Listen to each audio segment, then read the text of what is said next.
Assalamualaikum warahmatullahi wabarakatuh. Alhamdulillah teman-teman sekalian, kembali lagi di Faslih Difasilitasi. Nah, saat ini di tengah-tengah kita sudah hadir Al-Ustadz Harith Abu Naufal Hafizahullah. Apa kabar, Ustadz? Alhamdulillah. Alhamdulillah. Baik, Ustadz, langsung aja nih ke pertanyaan. Nah, jadi ini tentang perdukunan nih, Ustadz.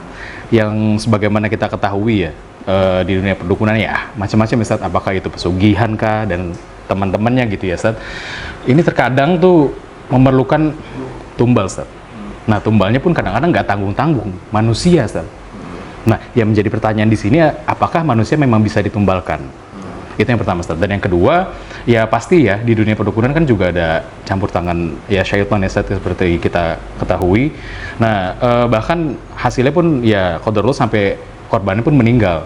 Nah, kalau dari sini apakah memang syaitan ini juga bisa ya sampai sejauh itu gitu, Ustaz? Maksudnya sampai menjadi faktor orang tersebut harus meninggal, atau ya lebih pada dari itu gitu, Ustaz ya? Fadhal, Ustaz. Jadi kalau kita membahas tentang ilmu perdukunan kan, pasti antara dukun dengan syaitan itu harus mereka saling membutuhkan dan saling menguntungkan.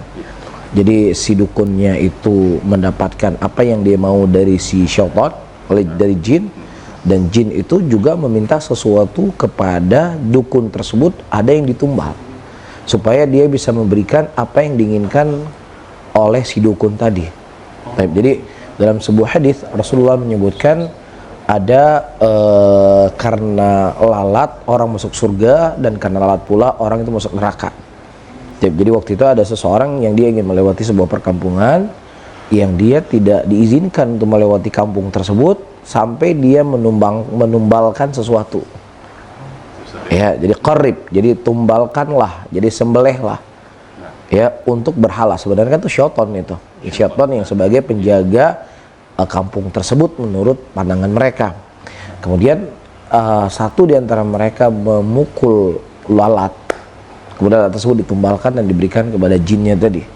Dan menjadi sebab dia masuk neraka. Ya, jadi ini salah satu bentuk kesyirikan karena dia menumbal sesuatu atau mendekatkan sesuatu yang itu sifatnya ibadah yang seharusnya diberikan kepada Allah, diberikan kepada syaitan. Dan jelas itu adalah bagian dari kesyirikan. Nah, kalau kita berbicara apakah syaitan itu bisa memberikan mudarat kepada manusia, jelas syaitan itu bisa memberikan mudarat kepada manusia. Cuman bukan berarti syaitan itu atas kehendak dia mencabut nyawa seseorang. Enggak, tetap yang mencabut nyawa seseorang, yang menghilangkan nyawa seseorang itu Allah Subhanahu wa taala dengan ketetapannya. Tetapi melalui sebab. Jadi ketika manusia itu bisa membunuh seseorang dengan pisau, dengan racun dan lain sebagainya, syaitan juga punya kekuatan yang sama atau bahkan lebih dibandingkan manusia untuk membunuh manusia.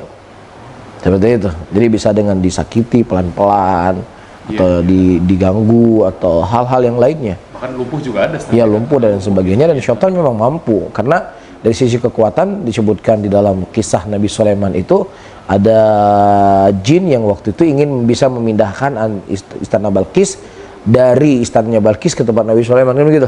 Nah, kebetulan ada orang soleh pada waktu itu yang dia bisa memindahkan lebih cepat. Nah, ini menunjukkan kepada kita bahwasanya memang jin itu memiliki kekuatan yang diberikan oleh Allah melebihi dari kekuatan manusia. Nah, ketika manusia bisa memberikan mudarat kepada manusia yang lainnya dengan menghilangkan nyawa atau sakit atau lain sebagainya, maka jin itu juga dengan izin Allah mereka lebih punya kekuatan lebih dibandingkan manusia seperti itu. Jadi kapan saja seseorang menyerahkan sesuatu pengorbanan yang seharusnya diberikan kepada Allah diberikan kepada syaitan atau diberikan kepada jin, ya jelas ini adalah hal yang diharamkan oleh Allah. Nah, dengan dia memberikan tumbalan seekor lalat saja itu bisa membuat dia terjatuh dalam kesyirikan, apalagi tumbalannya itu manusia yang kita diharamkan untuk mengganggu nyawa manusia. Berarti ada dua kezaliman di sini, kezaliman kesyirikan dan kezaliman menyakiti manusia.